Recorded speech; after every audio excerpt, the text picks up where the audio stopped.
¿Qué tal? Buenas noches. Y qué lío hay, ¿no? Con el Frente Amplio UNEM, prácticamente desde el día de su creación, que no ha podido salir de esta discusión interna a propósito de si debe ampliarse aún más a otras fuerzas, principalmente al PRO de Mauricio Macri, aunque también ha aparecido en el medio Sergio Massa, o no, o queda como está con su constitución actual, con un perfil más bien progresista, o se amplía al lado de Macri, lo cual desdibujaría un poco, ¿no?, ese perfil. Para hablar de esto hemos invitado al diputado socialista Roy Cortina. Sabemos que el lunes hay una reunión del radicalismo donde, bueno, aparentemente se tomaría alguna definición al respecto. Para el segundo bloque vamos al tema económico. Hemos invitado a la economista Fernanda Vallejos de La Gran Macro para, bueno, que nos analizar un poco qué es lo que está sucediendo, ¿no? Hasta hace unos días parecía que el dólar se desbocaba, el dólar blue, el contado con liqui y todas esas denominaciones que tienen las distintas cotizaciones del dólar, y ahora todo ha bajado. Es otra expectativa. Bueno, ¿cuál es el precio del dólar? Igual siguen habiendo algunos analistas que consideran que la cotización es muy baja, que hay que devaluar. Vamos a estar hablando de todo esto con ella. Así que vamos a la primera pausa y ya con nuestro primer invitado. Bien, acá estamos con el diputado Roy Cortina para analizar un poco la situación, ¿no?, en que está el Frente Amplio UNEM. Parece que el lunes el radicalismo tomará alguna definición. ¿Cómo ves la situación?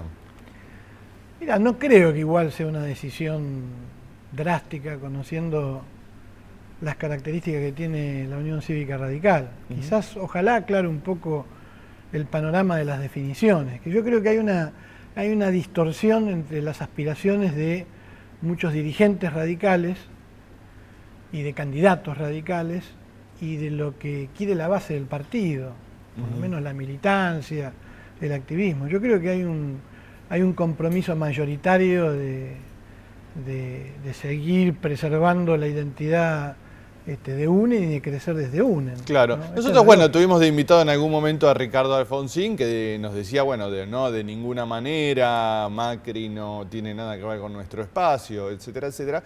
Pero bueno, vemos las declaraciones del presidente del radicalismo, Ernesto Sanz, donde, bueno, da de entender todo lo contrario, ¿no? Es muy llamativa esas diferencias. No, pero por eso digo que hay que saber desacoplar lo que dice un dirigente, por más que sea el presidente del partido, de lo que puede dar a la organización política, ¿no? Más allá de que la UCR es un partido tan grande que tiene tendencias muy disímiles, claro, efectivamente debe haber muchos grupos que buscarían, sobre todo por la lógica de la UCR del interior, ¿no?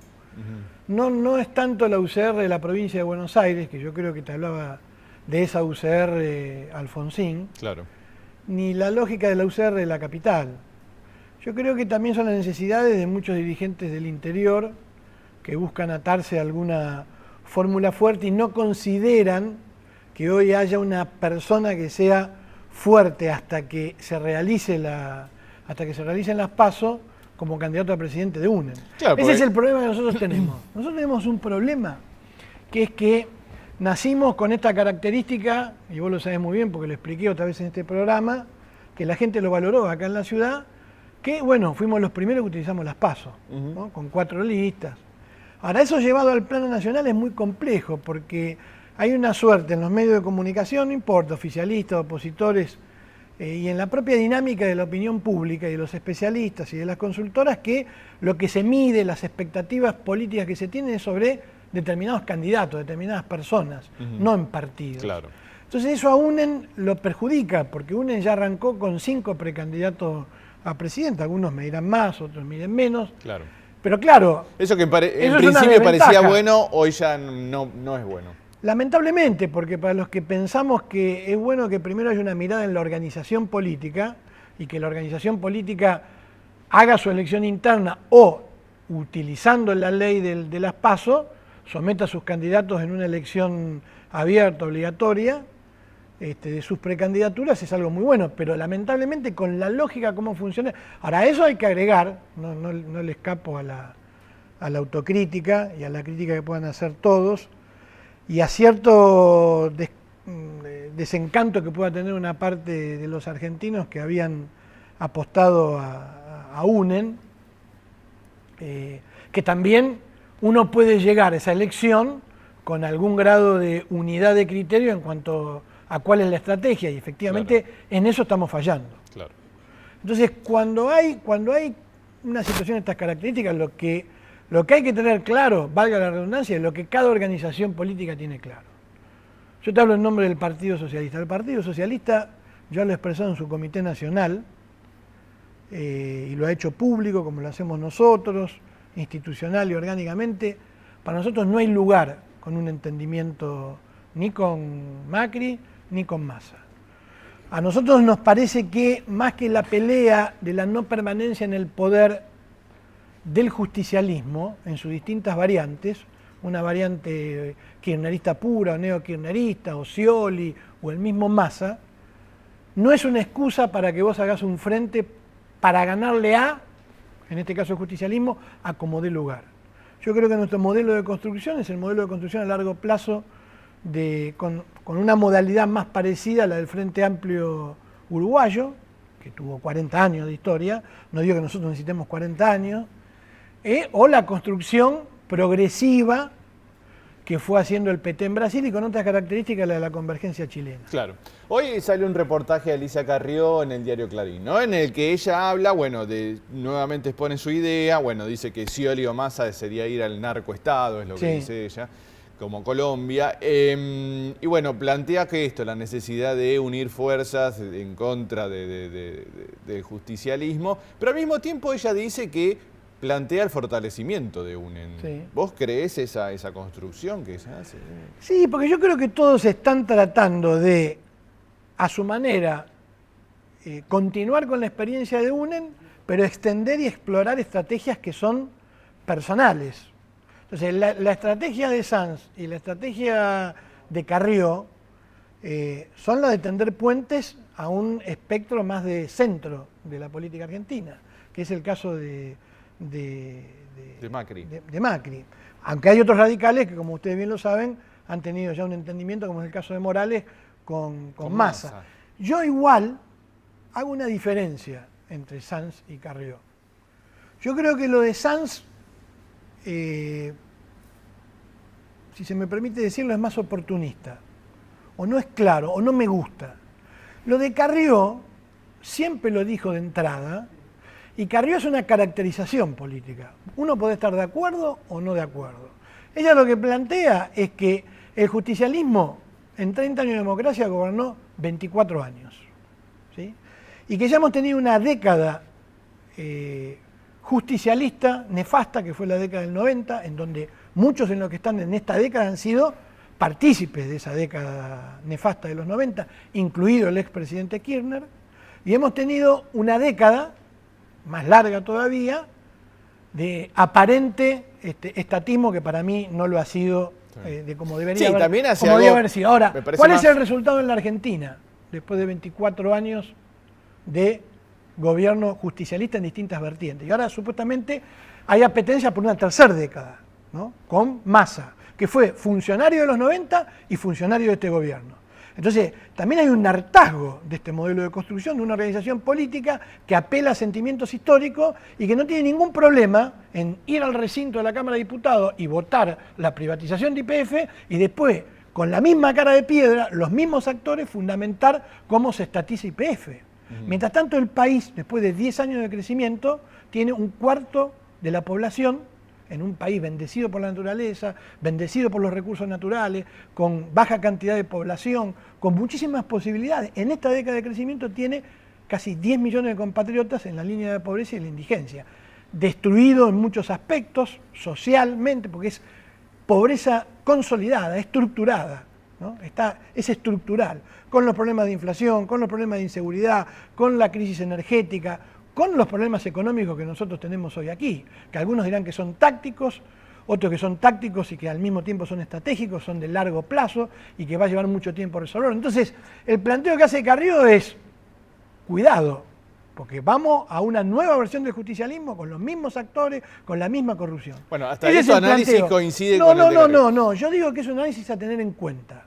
Yo no coincido con ese análisis. Yo digo que hasta que no se genere una alternativa real a esa forma de entender que tiene la cultura política argentina al Partido Justicialista y el propio Partido Justicialista como partido de gobierno, hasta que no se genere una alternativa nueva, no va a haber un cambio en la Argentina. Y si no hay que ganar para eso en el 2015, hay que ganar en el 2019, bueno, lo haremos. Este es el planteo. Y además el otro planteo es un planteo electoral. Se equivoca Sanz cuando dice que esto es para darle volumen a UNEN. Al único que le da volumen es a Macri. Y la verdad que muchos especialistas, y aparte la opinión pública, el contacto con la gente, te dicen, a ver, Scioli es un candidato de centro-derecha, Massa es un candidato de derecha, de centro-derecha, y Macri lo mismo. ¿Dónde están los ciudadanos? Porque hay un 30, un 35% de núcleo duro de pensamiento progresista que está muy en desacuerdo con lo que ha sido esta década. Si no lo expresamos nosotros, ¿quién lo va a expresar? Entonces es un error que UNEN tiene que construir del centro-izquierda al centro, y no pararse en el centro como pretenden Sanz y Carrió. Ese es el error. Hay que construir el corazón de UNEN desde la centroizquierda y crecer de ahí al centro, que eso naturalmente se podía dar, no porque lo hiciera un conjunto de dirigentes, sino por el devenir de la propia elección después de las PASO. Porque cuando quedan dos candidatos, mucha gente que por ahí votó a Massa en la primera vuelta, o que votó al mismo Scioli, o que votó a Macri, puede terminar votando a Wiener. Sí, como apeló Cristina en la segunda vuelta y sacó el 54% de los votos. No apeló a un voto de centroizquierda. Cuando vos querés gobernar la Argentina, o cuando querés gobernar un país, en el balotaje vos apelás a todo el voto de los argentinos. Claro. Pero vos en las PASO tenés que ir con un perfil propio. ¿Qué podría pasar en el caso que el radicalismo el lunes apruebe ampliar? Me imagino que ahí habrá una votación. Lo que pasa es que yo creo que lo que también ven muchos radicales es la posibilidad de ganar gobernaciones, intendencias. Bueno, pues es una equivocación, porque lo que está en juego es el país. Y en un país que ha sido manejado con mano de hierro por un gobierno que ha hecho caso omiso del federalismo, más allá de que homenajeen a Rosas, etcétera, es decir, la vuelta obligado, pero cero federalismo económico y político. ¿De qué sirve tener 7, 8, 10 gobernadores cuando te manejan en este país el poder de las distintas provincias desde la propia Casa Rosada? Acá lo que hay que construir es un proyecto político nacional. Entonces, ¿qué puede llegar a pasar el lunes? No lo considero importante. Si la declaración es de sostenimiento del proyecto de UNEN, bienvenido sea. En este país todavía faltan 9 meses para una elección. Y todas las pruebas de amor que le piden a UNEN, y yo esto te lo he dicho a vos algunas veces, no veo por qué UNEN, con un año de existencia, tiene que ser una rara avis en un país que tiene una cultura política absolutamente faccionalista. Yo te hago una pregunta. Preguntale a alguien, a cualquiera del Frente para la Victoria, a ver si notan que hay una unidad de criterios y piensan que puede ser lo mismo un gobierno de Rossi, de Randazzo o de Scioli. ¿Vos sinceramente pensás que el núcleo duro del kirchnerismo piensa que Scioli puede ser lo mismo que Rossi o que Randazzo o que el actual gobierno de Cristina? Y sin embargo están en un mismo frente y van a competir. Y nadie osa preguntar. Qué lío, ¿no? Porque ¿cuál es la coincidencia entre Rossi, Randazzo y Scioli? Pero están preguntando a ver cuál es la coincidencia entre Carrió y Wiener. A ver, Macri hace un año apoyó y fue en las listas en la provincia de Massa. Hoy es acérrimo enemigo. Entonces, en un país que es absolutamente faccionalista, se le piden demasiadas cosas, aún en que al fin y al cabo es una fuerza política que se constituyó hace un año con 8 partidos y desde el llano.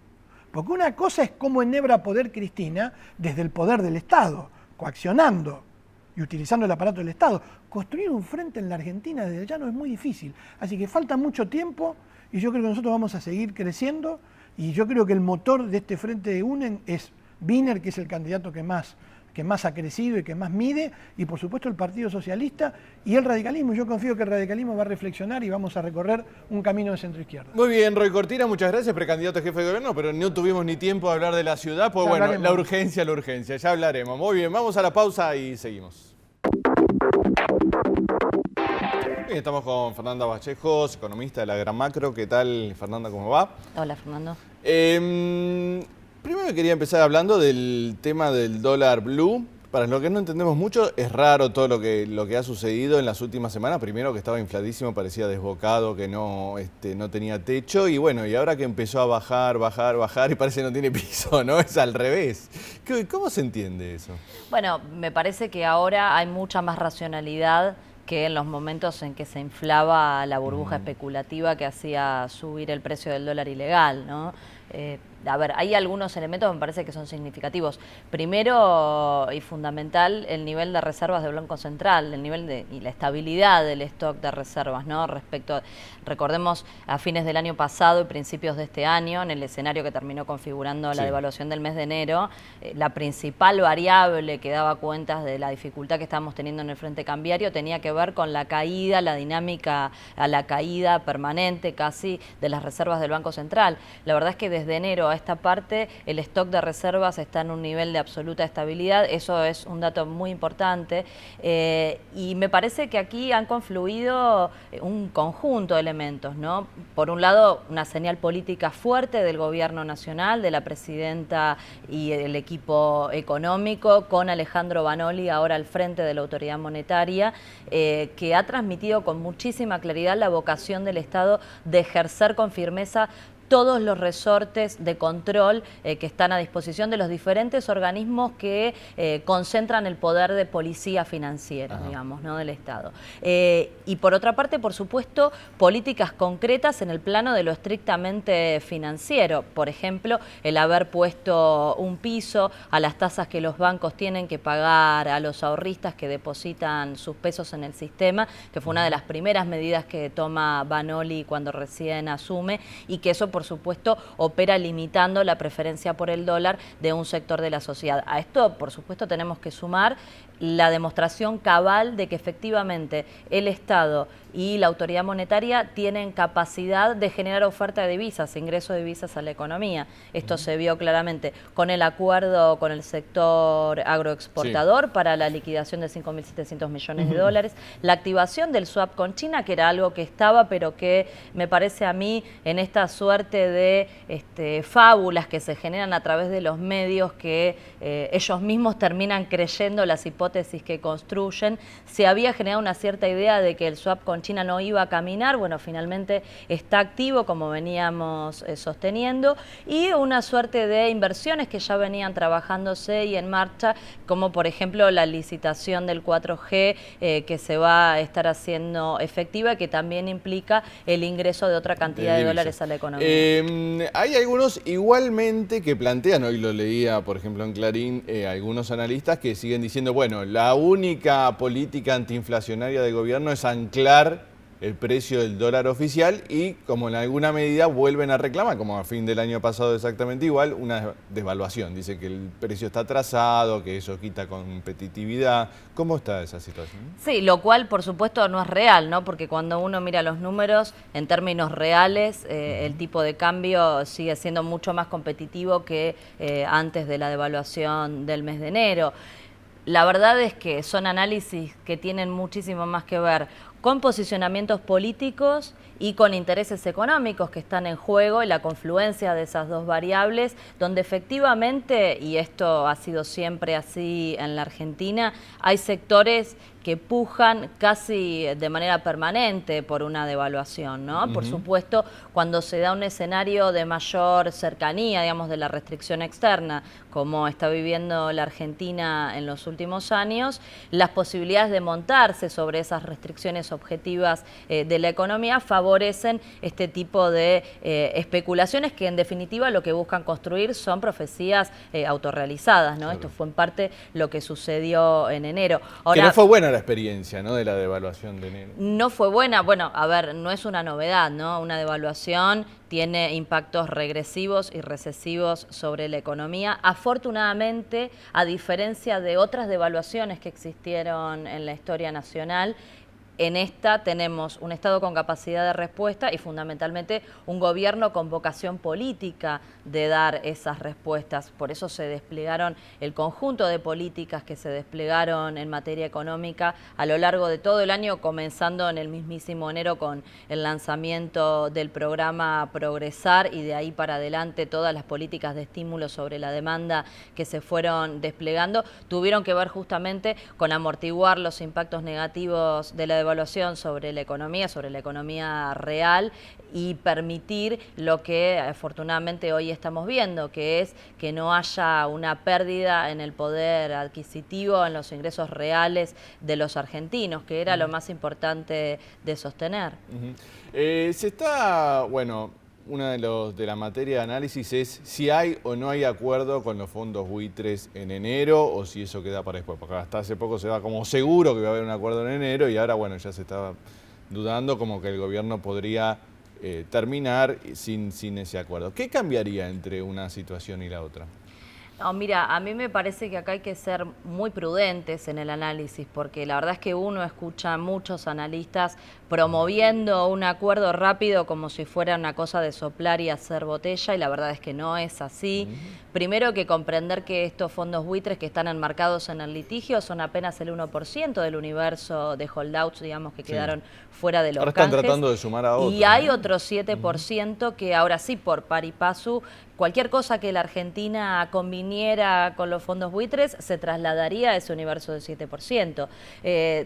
Mira, la certeza absoluta que podemos tener, y creo que es la mayor garantía de tranquilidad para los 40 millones de argentinos, es que por lo menos mientras este proyecto político conduzca a los destinos de la nación, aún a costas de pagar el costo político, porque indudablemente hubiera sido más fácil para la presidenta acordar rápidamente con los buitres, endeudarse, que es lo que están proponiendo todos los referentes de la oposición, financiar la vocación fugadora de algunos sectores de la economía, y muchos hubieran estado felices y contentos y seguramente hubiera habido menos críticas hacia el gobierno. Pero la decisión política de este gobierno es no hipotecar el futuro de los argentinos. Así que ninguna decisión que ponga en riesgo las posibilidades de consolidar el desarrollo económico y social de la Argentina va a ser tomada por este gobierno. Y la verdad es que los fondos buitres son actores fuertemente especuladores, la cara más salvaje de la especulación financiera global, y nunca han tenido ninguna vocación de negociar con la Argentina. Por lo cual no veo elementos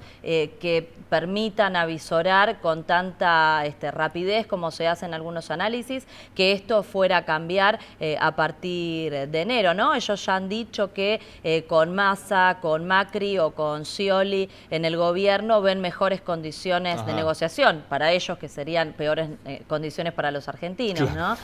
Con lo cual parece que ahí hay un estímulo para que estos personajes prefieran esperar hasta el año que viene. Me parece que hay que ir viendo cómo se desenvuelve este escenario que se parece más a un tablero de ajedrez que a una ecuación lineal. ¿Vos pensás que lo más probable es que quede hasta el fin del mandato de Cristina así, en esta situación, en este impasse? No, me parece que no se pueden adelantar conclusiones rápidas respecto de lo que vaya a pasar, porque la responsabilidad primaria del gobierno es preservar el futuro de los 40 millones de argentinos, preservar una política de desendeudamiento que ha sido estratégica para la nación y preservar la reestructuración exitosa de la deuda argentina, que no puede ser puesta en riesgo. Y en ese contexto, tal vez sí un estímulo para la negociación sería, y vamos a ver qué es lo que sucede también con el escenario político, una fuerte señal política del Frente para la Victoria en cuanto a la continuidad del gobierno, sobre todo hoy por hoy, donde propios y extraños empiezan a ver, me parece con claridad, que la presidenta no solo es la gran electora, sino la gran preferida todavía de una amplia mayoría de la población argentina, ¿no? Y me parece que la clara señal política de la continuidad de este proyecto al frente del destino de la nación, tal vez sí sea un estímulo para llegar a un acuerdo que sea razonable para la Argentina, si los fondos buitres leen que es la posibilidad de quedarse sin el pan y sin la torta. Muy bien, Fernanda Vallejos, muchas gracias por estar aquí. Nosotros nos despedimos, chau, hasta el viernes que viene.